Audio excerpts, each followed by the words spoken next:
Thank you, and welcome to today's webinar on the future of office space. My name is Owen Spencer. I'm a Senior Associate in the Commercial Real Estate team at Forsters, and I'll be moderating today's session. As mentioned, please submit your questions into the chat box and we will cover those at the end.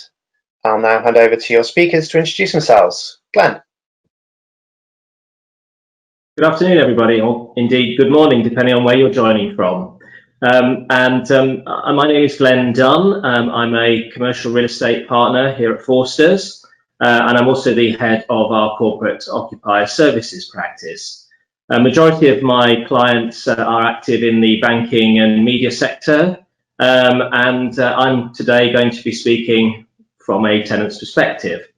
I'm also leading our own premises search when our leases expire in 2023. Hi there, everyone. Delighted to be joining you all today to discuss the office in the context of what we're seeing in the market, but also from our own business perspective. Just a little bit about me. I act for a range of clients from institutional investors, developers, and property companies through to corporate occupiers, with a large focus of my work being on the development side. So that'll be my viewpoint today. To complement this, I'm becoming more involved working with clients on their ESG strategies, and I'm also head of graduate recruitment, so a few different strands of influence in my thinking. Hi there, I'm Catherine Eakers, a partner of Glenn and Vicky's. I act across the whole spectrum of office interest, advising institutional landlords such as pension funds and family offices, as well as developers and also occupiers. Today, though, I'm going to be looking at this mainly through the lens of the institutional investor. Great, thank you. I'm going to start by opening up the first poll, which I can ask everyone to participate in. To ask you if you've got a lease event coming up, whether that's a break or the end of the term of a lease, just so we can all think about the relevance of the office space and our potential for changing that.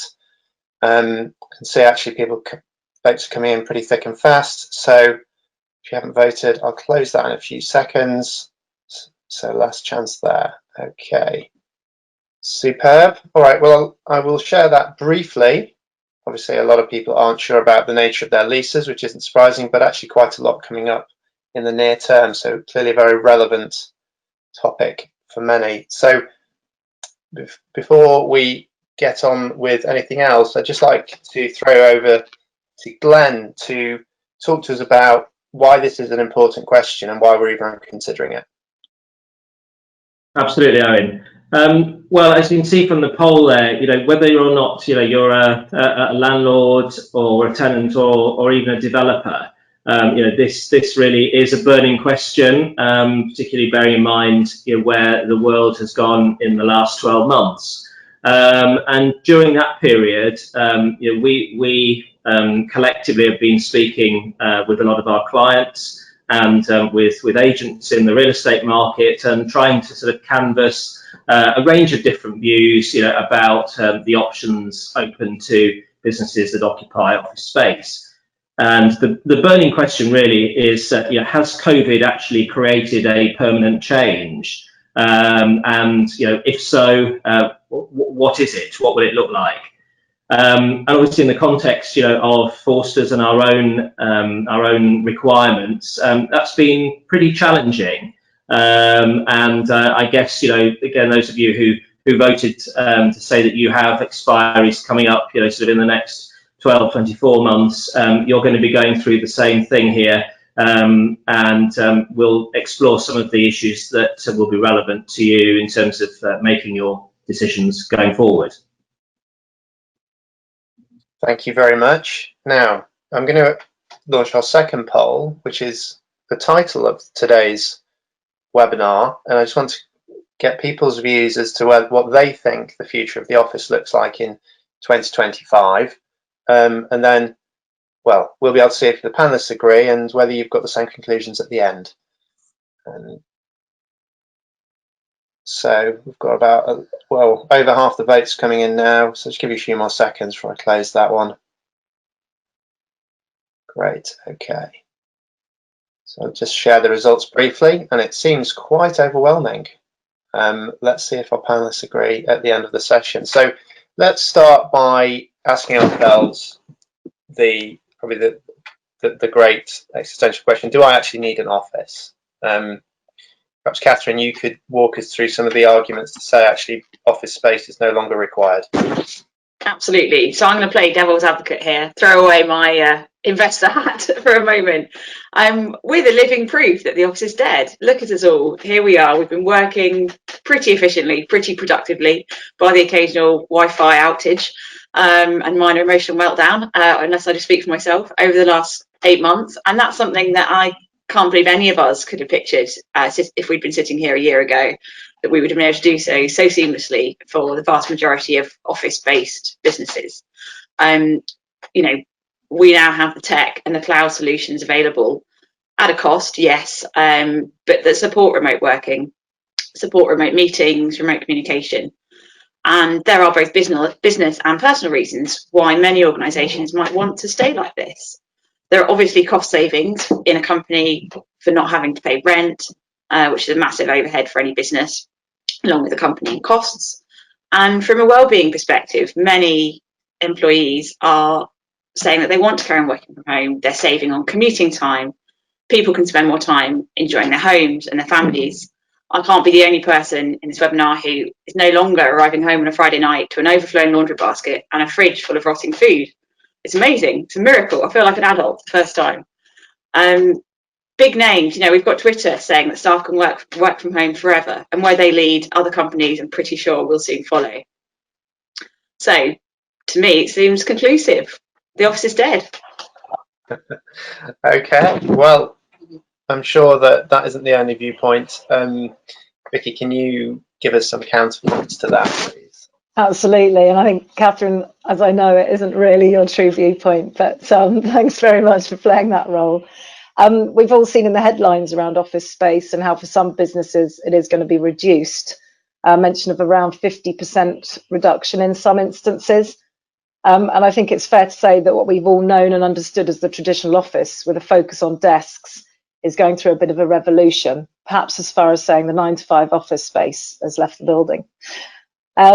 But we are still seeing property companies invest in new office developments. The demand for A-grade office space is high, and we're seeing lower vacancy rates in relation to that asset type. Another development angle we're also seeing is around retrofitting of office space, but perhaps that's driven more by achieving sustainability targets rather than the COVID fallout. Absolutely, and that's very relevant there, Vicky. What you say, you know, when you look at some of the surveys, you know, that are coming through now, that, you know, we'll obviously talk about this a little bit later. You know, is that sort of, you know, the quality of space, you know, that is going to emerge as a result of people, you know, coming back to the workplace, and all of the motivations that come from it. So, you know, really interesting to watch that really over, you know, the coming months. Absolutely, thanks, Glenn. And I think COVID's been the obvious disruptor, accelerating a move towards more flexible space and ways of working. So I'd say that perhaps the secondary office space may be losing its appeal. The focus is now firmly on quality and people. And then that moves on really, doesn't it, to how we work. Whilst businesses work in a variety of ways, a large part of how lawyers develop and learn is by being around each other, and that osmosis, learning how to negotiate from looking at your peers, your supervisors, chatting through drafting and so on. And to me, in the context of talent attraction and retention, it's critical to ensure we continue to attract the best candidates and present an appealing work environment that means people can work to their best. And I think it'll be important to retain some of that office presence, and anyone looking at a career in law will, in my view, see that as an attractive proposition when thinking about what their training and work experience is going to look like. Businesses now have the opportunity, I think, to look at how they operate and the environment they want to create. I don't think that the next gen are going to be wanting to see cellular offices and banks of desks, and certainly that's not something I personally want to see either. And we need to be thinking about how the space works. And then again, and I will pass on, this flows through to the talent retention as well. I'm sure we'll cover that a bit more later on, but it's really important to have a healthy space to work in, both mentally and physically. So I'm all for the office. Well, you've got me convinced, Vicky. You might be right. Maybe my heart wasn't quite in my original viewpoint, but I think what you say about personal relationships in particular is so important, and that has a real link then to the efficiency of your business as well, doesn't it? The vast majority of professional services certainly thrive on personal relationships for their success. And whilst tech, Zoom calls, etc., they're great for time efficiencies, you don't have to travel, but you do miss out on that pretty invaluable before and after sort of time with clients, with contacts, which you just can't have when all you get is a red, the meeting's ended. That's true. Yeah, absolutely. And those are the bits that are important, aren't they, for that, they're developing those relationships.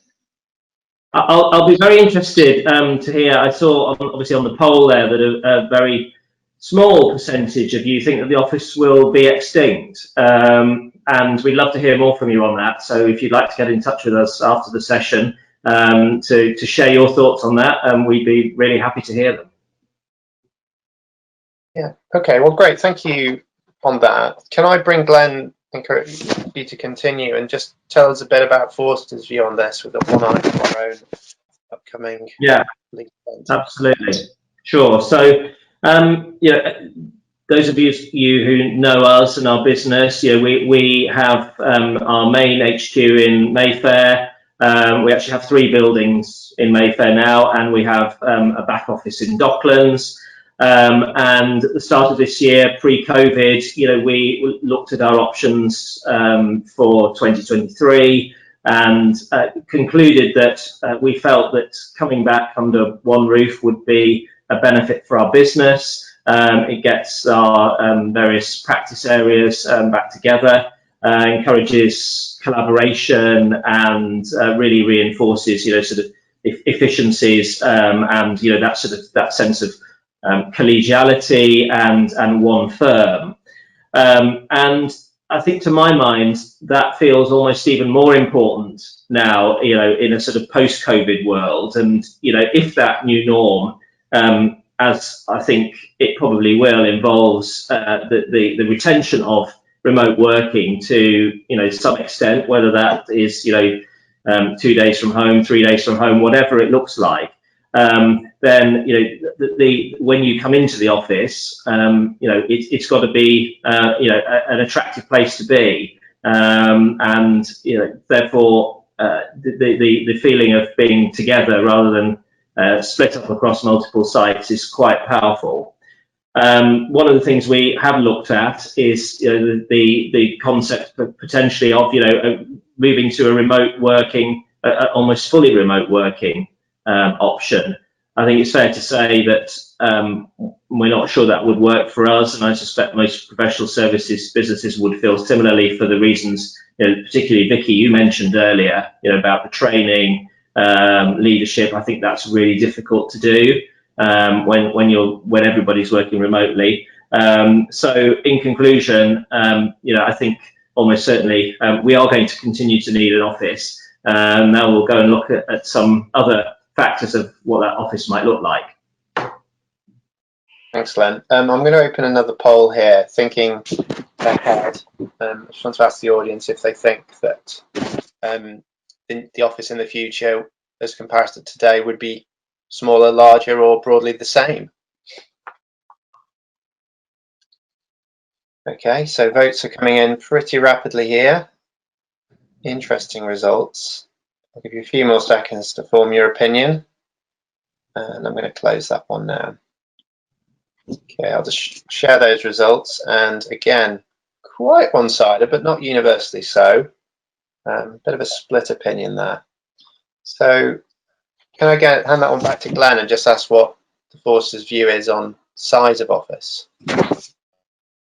Well, it's interesting then to see, you know, that about half of you think it's going to be smaller, judging by those votes. And I think it's a really tricky question to answer this, because there's a number of drivers that will feed into the amount of space, and we'll probably talk a bit more about those when we look at, you know, what space, physical space, will look like. Now we're actually running our own consultation internally with our so key stakeholders, really, Forsters Agile, where we're going to try and tease out what people's needs are from the office going forward, and that will run through from now until, you know, sort of early in the new year.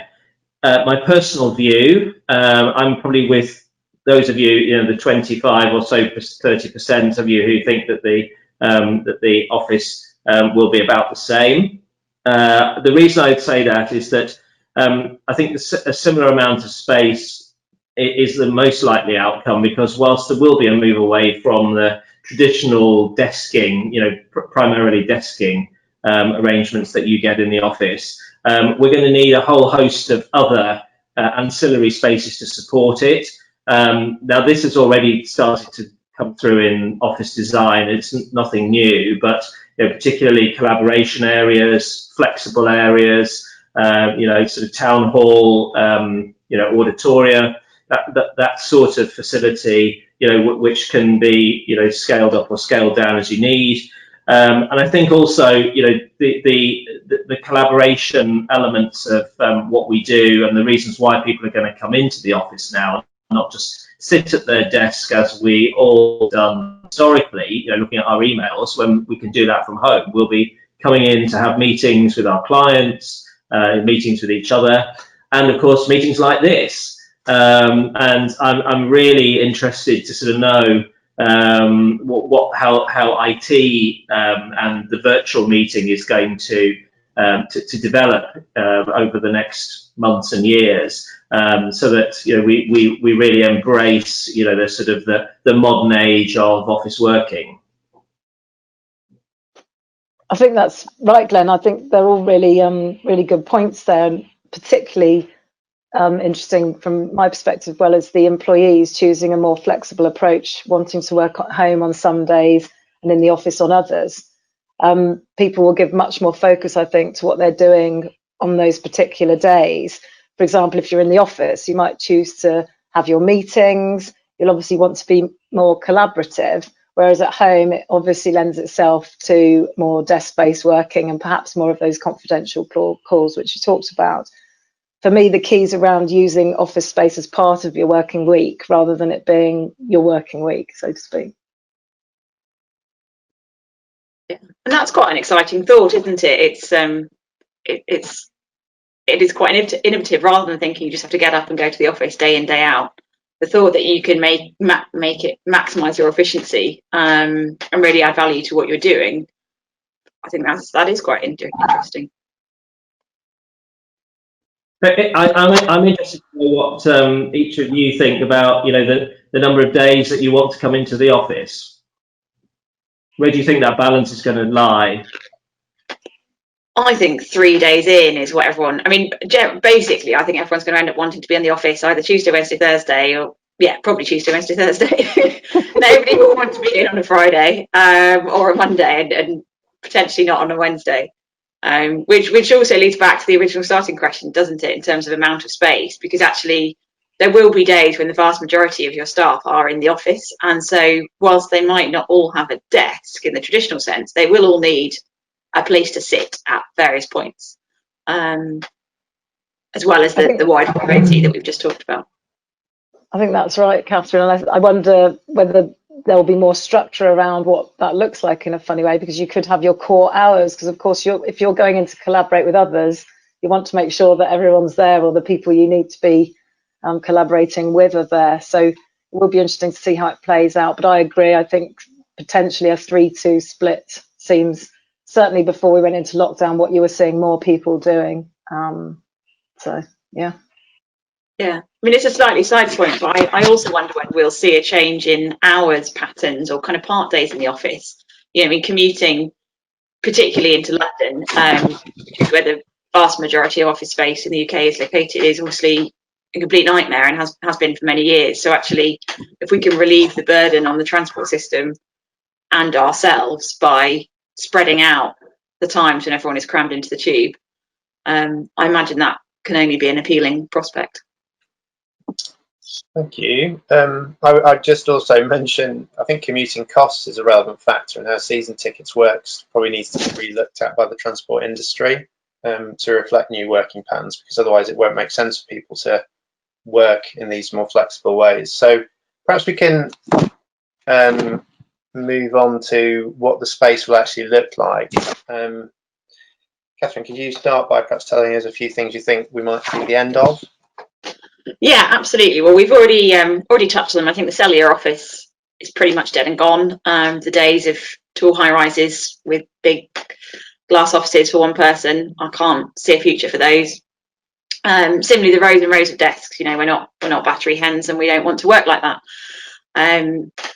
But as Vicky has already touched on, collaboration is going to be the key reason I think that people want to be in the office, whether that's collaboration with each other, with clients, from a learning perspective, brainstorming. There's so many reasons, and so you need flexible space that enables that. And different people work in different ways, as we know. So some of that will need to be very quiet, some will need to be very confidential, and others will need to be louder and more open and stimulating in different ways.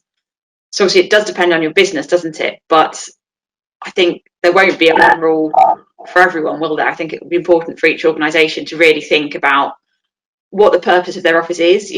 What value does it bring to their business, and therefore how can they maximise that? It's quite a personal thought process. Yeah, absolutely. And I think, also, talking as you did there, Catherine, about, the demise of cellular offices, and, obviously open plan and what have you. I mean, we in Forsters actually went into an open plan, environment back in 2014, which, was I think quite experimental for law firms at the time. And I think our experience generally, has been a positive one. So much so that at the beginning of this year, we took our real estate groups into a single 10,000 square foot open plan environment in Mayfair, which is fully agile. The timing was great on the one hand and not so great on the other. But in the 2 months that we were there before lockdown, I think we were already starting to see some of those synergies, particularly with other parts of our group, who we hadn't really been able to fully spend our time with, because they were in a different building beforehand. All of that was really starting to bear fruit. And if we assume that people are not going to come back to the office 5 days a week, then of course there are a number of challenges then about what that does to your sort of occupancy assumptions for space. And this takes you obviously on to ratios and the versus cost, if you like. I mean, clearly, cost is a major factor for businesses. Office space is expensive, particularly in central London. It's the highest, the second highest overhead after salary costs for professional services businesses, and that's why we've sort of seen this increasing densification, often of more and more people getting in onto smaller and smaller desks. Now, if you look as well at where COVID has taken us and social distancing, I mean, questions about whether that is going to become more of a new norm, that people won't be able to occupy at the same sort of density, or indeed won't choose to. And of course, if we are looking at people not coming into the office as regularly as they did before, so let's take 3 days a week as a model here. Does that mean then that you can potentially reduce your office space by, say, 30 or 40%? That's going to be, and clearly half of you think that maybe might be an outcome. We just don't know. So. But again, I feel that personally, that sort of reduction in the desk space is likely to be offset by enhanced facilities in other areas of the office.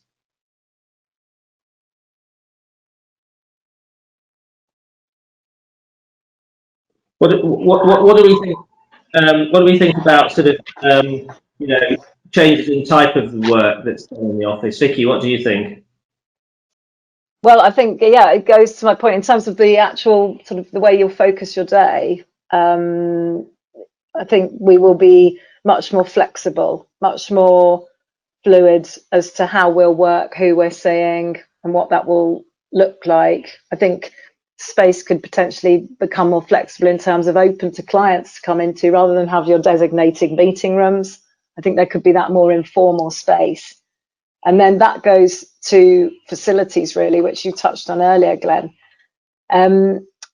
Occupiers are looking at the facilities available within the office environment, of course, and developers are having to factor that in when they're looking at their sites. With a pre-let development, of course, it's easier to cater for the occupier demand because you know who it is. But where the development's speculative, it can be more difficult to anticipate.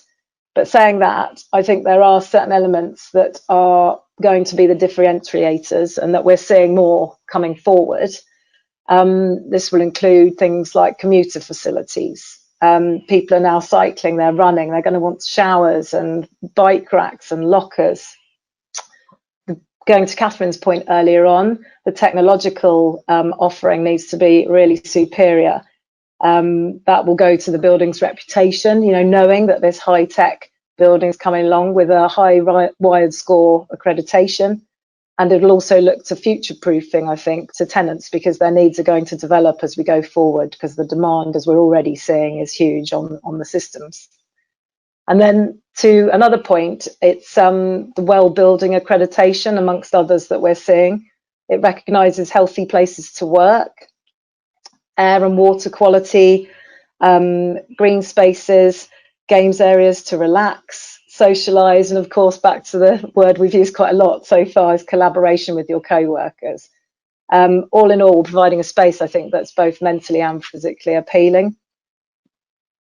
I think... No, go on, Catherine, I was going to say. I was just going to say, and I completely agree with that. And I think actually there's also the outside of the building to consider as well, isn't there? For too long, I think the focus has been very much on the interior of an office and what the business does itself within that office space. And as you've talked about, there's a lot a landlord can do with the building facilities, but also actually outside. You can have some great communal space outdoors, which feeds into both wellness and efficient use of space. Something like Argent's regeneration around King's Cross and Pancras is a really good example where you've got quite lots of different sorts of outdoor space with a rolling programme of events, pop-ups, etc., which people can feed into people's working environment.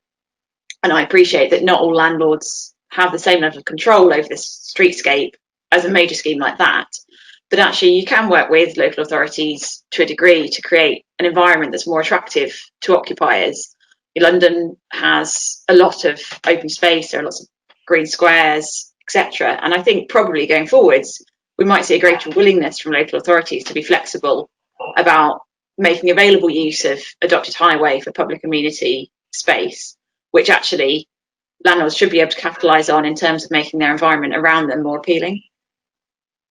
I think that's exactly right. The Argent example is fantastic because that has revolutionised that area in all ways, including the open space. Glenn, sorry.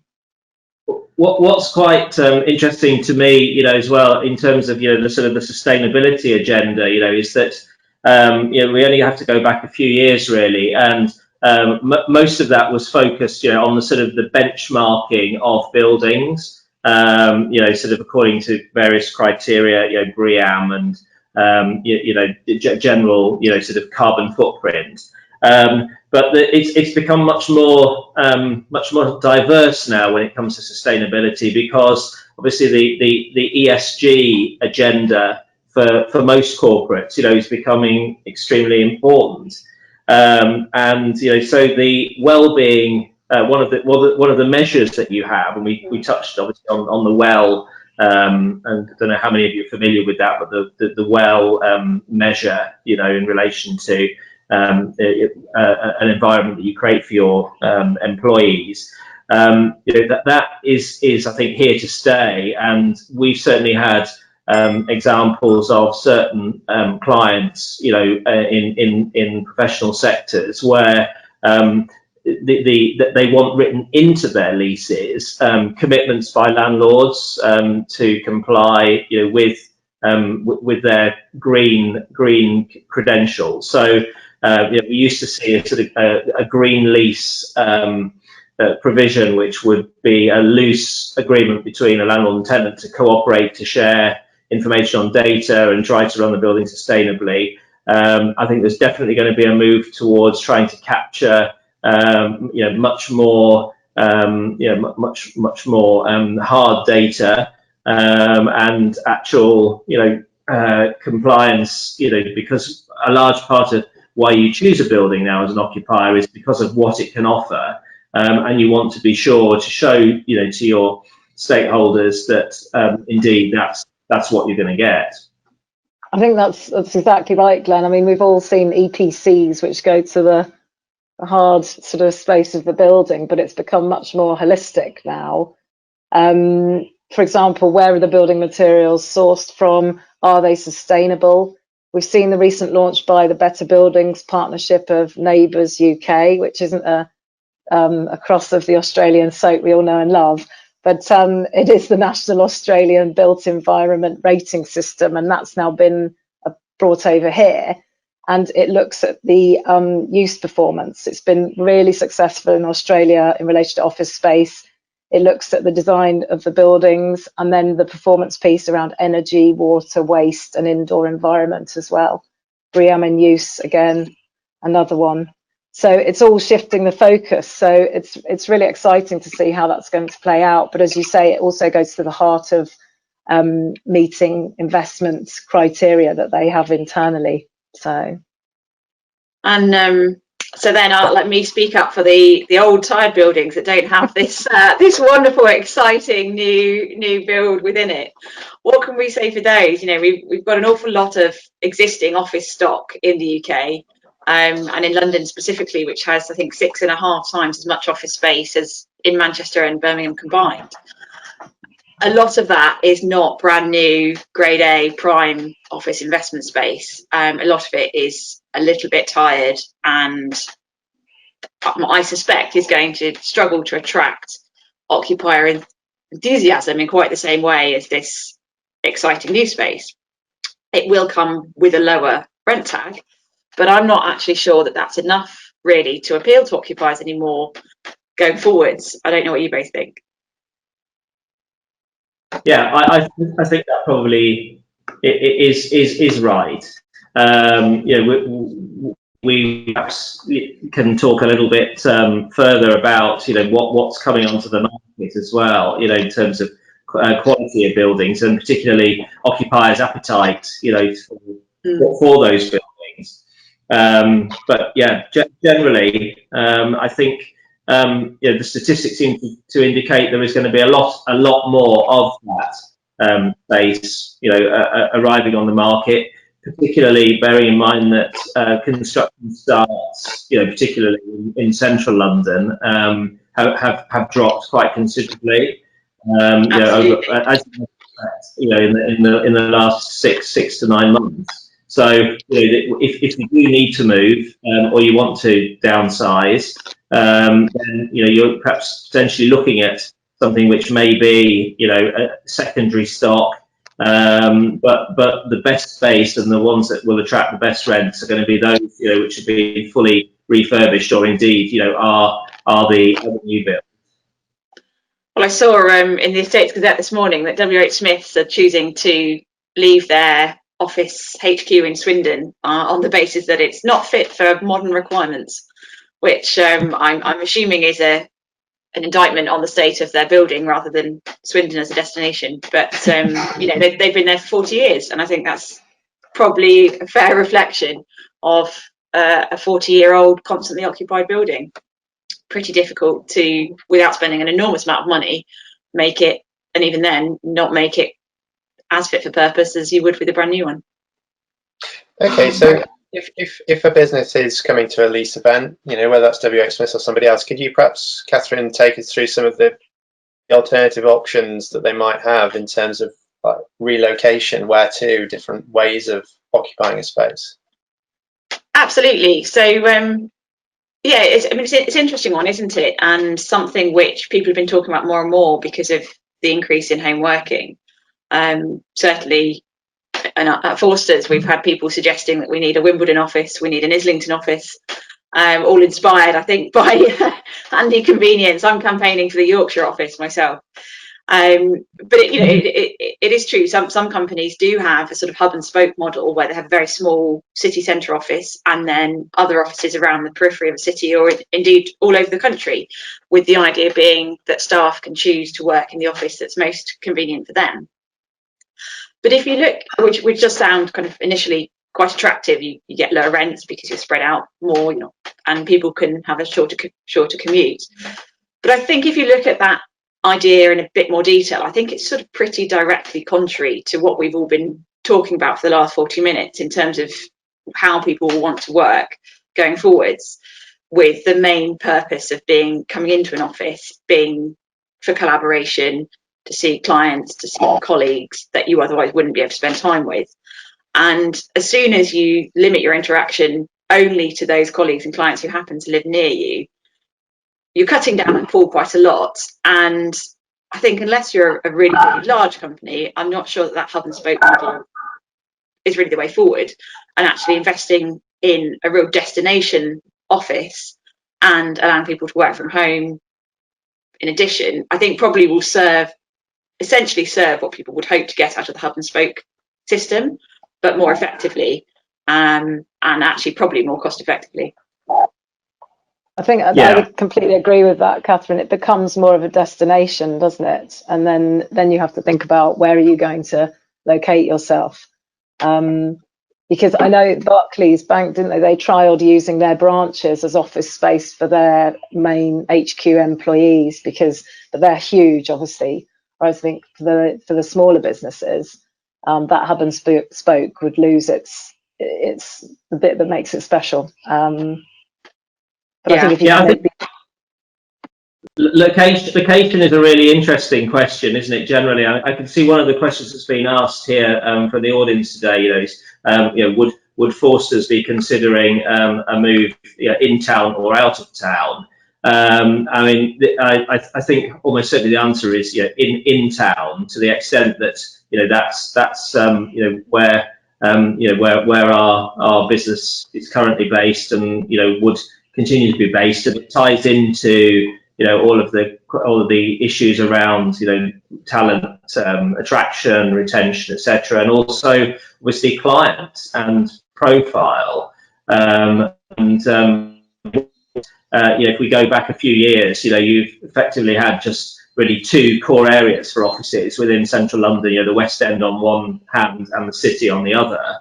What we've obviously seen is a much bigger widening of the central London piece. So now we're going all the way from Paddington or beyond, in the west, all the way through to sort of Spitalfields in and beyond in the east, and in between there, there's a whole range of locations where you can get excellent new quality space, different price points, but that has been a major shift, and some corporates clearly, whether out of deliberate decision to try something new and find a campus solution, or indeed just to get a better deal by moving from an expensive location to a less expensive location. There are lots of examples of it, but I think that as I see it, the key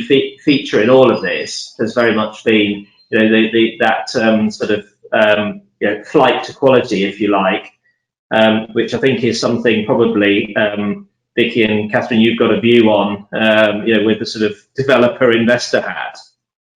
Before we get on to that, and don't forget south of the river, Glenn. Absolutely, Yeah, that's a very important part. Thank you, Glenn. I'm just going to open our final poll to ask the audience that if they were relocating, or their business was relocating, which factor would be the most important to them when selecting a new building. So it's not necessary if you're a business owner, just as an employee.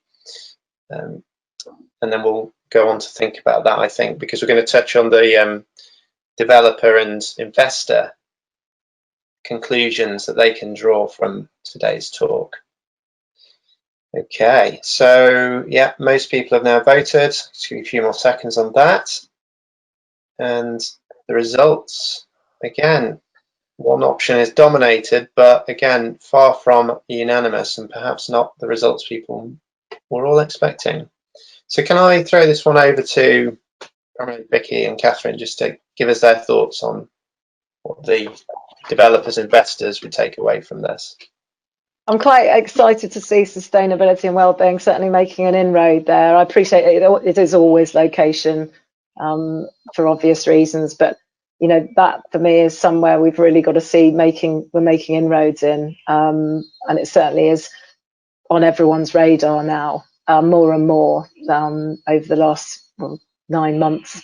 And developers, I think, they're focusing on future-proofing the buildings. We've touched on tech, touched briefly on ESG, and I think that's going to be where they're going to see the investment piece being at its strongest, to be honest. We've seen some buildings that have got drone landing pads. I think in central London that's becoming quite the norm.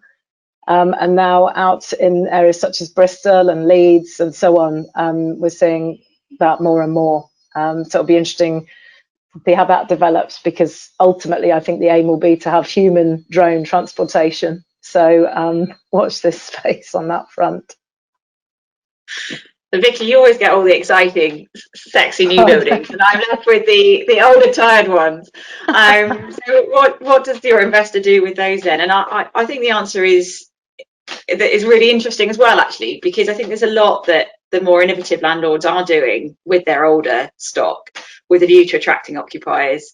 You've mentioned retrofitting already, which is obviously something, but there's also flexibility in terms of use with space, isn't there, which is really exciting and feeds into the collaboration that we've already talked about, not so long ago, 5-10 years, as sort of more institutional investor would have thrown their hands up in horror at the thought that they weren't going to get a guaranteed income, rental income on all of their space for a fixed number of years with upwards only rents. And the thought of having to be flexible about that was just a complete no-no. When that has changed, I think that will change much further.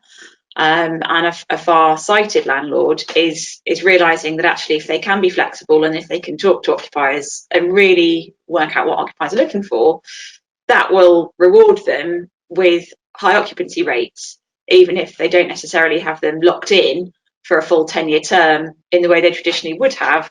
They will still be able to generate sufficient occupancy because of how attractive the space is.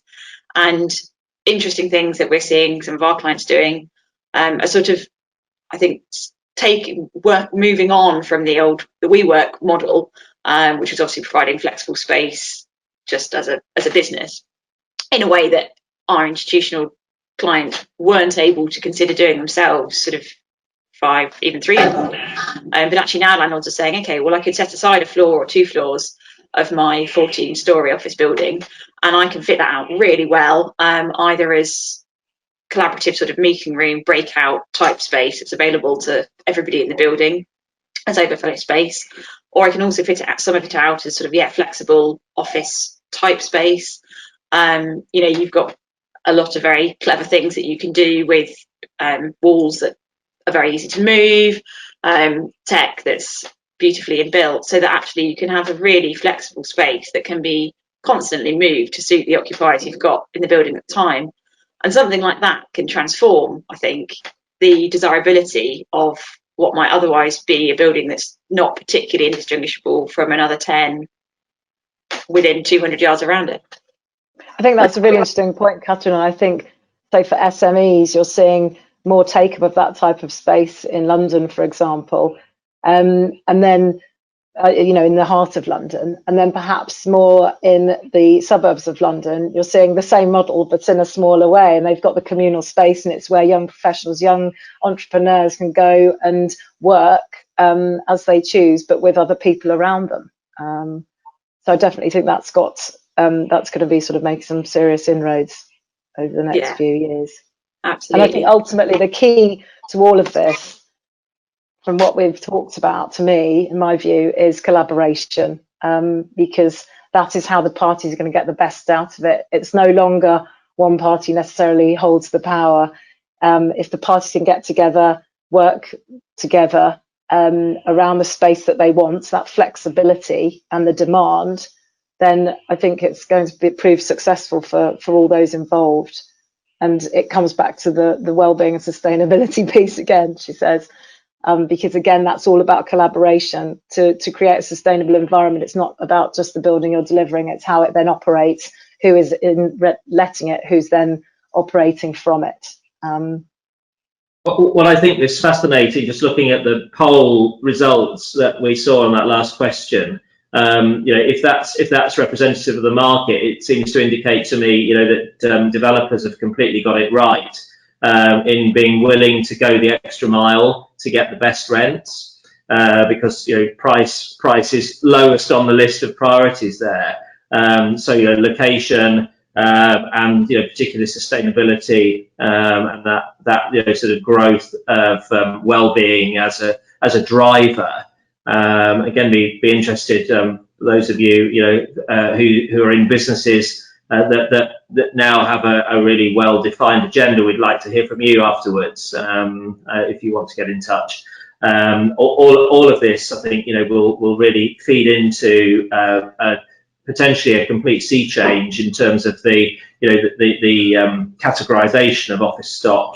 From the prime over here, which is the new and the highly spec'd, refurbed, grade A space, versus the sort of the secondary space, which I think is either going to be, as Catherine said, susceptible to other uses, perhaps not as office, because it may not be necessary, or indeed because there are more lucrative uses for those types of buildings now, as in your WH Smith example. Time will tell. Absolutely, and the change in the planning use classes recently has probably helped there, hasn't it? Because actually, office change of use will become easier, even only in part. And I think recent rental data definitely supports that view too. I read something recently from JLL saying that rents since March for prime space had gone up by 13% on average, whereas rents had gone down by circa 9% in the second rate space, which tells a tale of a ever widening divide, I think. Great. Okay. Well, some good points there, but I want us to move over to the questions because we've been having quite a lot in, some good ones, and I want to have a fair amount of time to try and get through as many as we can. So the first one I'm going to throw over to the panel is talk to me about hot desk. COVID, is there a future with hot desks? And without hot desks, is there a future for the office? Well, shall I answer that one first? I think that hot desking as a term has sort of become, unfortunately, depending on your point of view, sort of out of vogue. But if we mean agile working, then I think it definitely is here to stay. It seems to me, and our own experience would seem to bear this out, that if you have the right, sort of cleaning regimes in place, then there's no particular reason why you can't continue to have different people at the same desk. And particularly, I think it's going to be too much of a luxury to think that if we have an environment where people only come into the office 2 or 3 days a week, that desk will sit there empty for the rest of the week. So I'm pretty sure that in order to get, particularly those of you who are in businesses potentially looking to reduce footprint going forward, that there won't be some type of agile working, and people will do it in different ways. But the principle will be there that the desk is a resource to be used as and when it's available. Great answer. Thank you, Glenn. Let me sort of merge two questions here. Perhaps put this one to Vicky first off. Looking at businesses' green credentials, how far does that extend into people's homes when they're working from home? But also, how they balance that against trying to cut carbon where people are commuting to the office? I think that's a really good question, Owen. I do wonder, how we're going to do that, because obviously you can't impose things on people in their own homes, of course, but where I can see a benefit is perhaps encouraging greener behaviours. And what that might look like is ensuring, say, the kits that's being set up in your home is of a greener spec, perhaps securing beneficial arrangements with green energy providers on a larger scale, because you've got the demand as a business to go and do that for your employees, perhaps. And then I think to your second point around sort of greener encouragement, I imagine, of greener travel to work. Obviously, there's various loans and availability around cycling to work and getting your own bike and things like that. And I wonder if it's going to be about encouraging that for when people are in the office. I appreciate the further you live out, the more challenging that may be. But I do think there are ways of working it if you do have the benefit of living closer, perhaps, or a cyclable distance at least, or running, or whichever way you choose. Right of the office branded Brompton. Exactly. Okay. No, yeah, great. Good thoughts there. Thank you. And just touching on the commuting piece a bit more, maybe put this one to Catherine. If being in the office 5 days a week or even 4 days a week is now a thing of the past, could we see more and more people commuting in between cities? Living in Birmingham or Yorkshire, and commuting down into somewhere else, whether that's London or otherwise.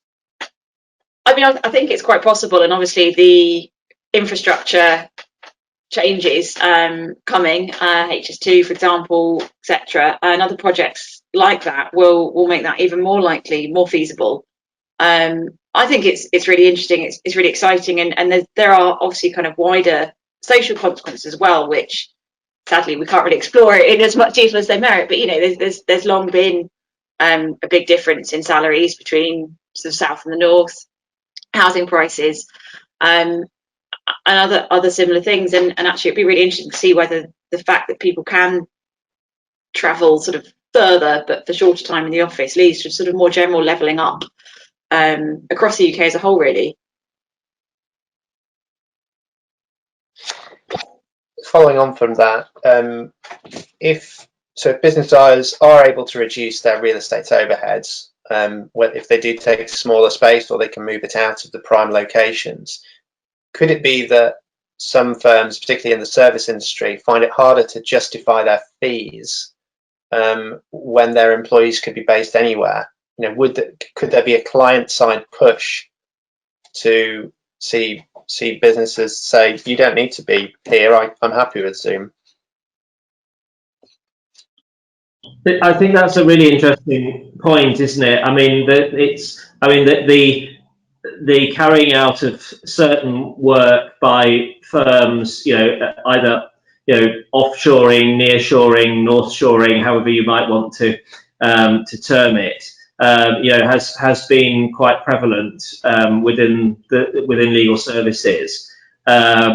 And I suspect, and those of you in the audience who are clients, I'm sure will have your own views on this. The feedback I've had has sometimes been mixed.